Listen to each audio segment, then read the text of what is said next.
Hi everyone, today I will be presenting on factor of risk, a biomechanical computation that assesses bone strength relative to the force of a fall among adolescent girls with obesity compared to those of normal weight.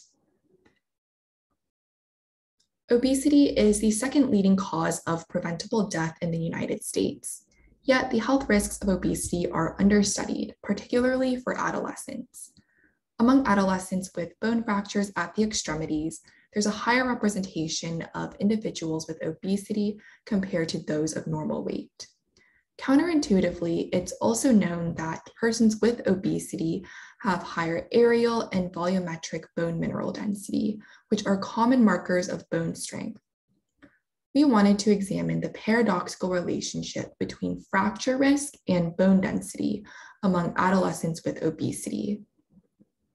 One explanation could be that while adolescents with obesity have higher bone strength compared to individuals of normal weight, the impact force generated from a fall from an obese individual overrides the relatively smaller increase in bone strength and therefore doesn't protect from the occurrence of bone fractures. Our objective was to compare the factor of risk at the distal radius in adolescent girls with obesity compared to similar aged normal weight healthy controls. We measured body composition, volumetric bone mineral density at the distal radius, and bone strength at the distal radius in a cohort of 73 adolescent girls. We used the factor of risk formula as shown below to calculate fracture risk. All analyses were controlled for age and race.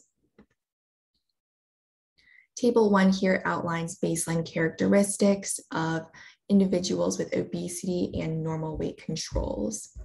In particular, the OB group had significantly higher bone mineral density and fat mass percentage compared to normal weight adolescent girls.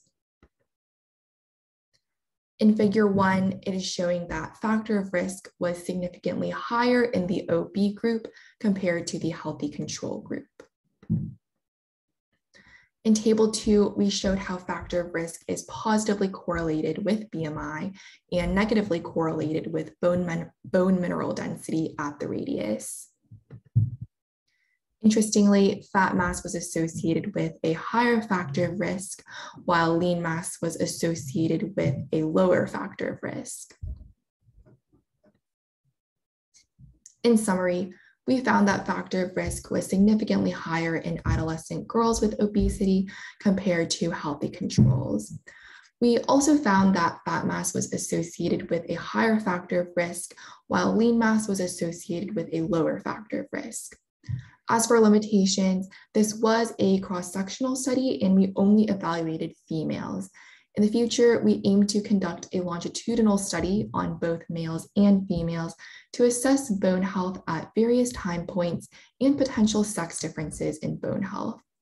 We also aim to assess the appendicular and axial skeleton to gain a more comprehensive understanding of factor risk for the future.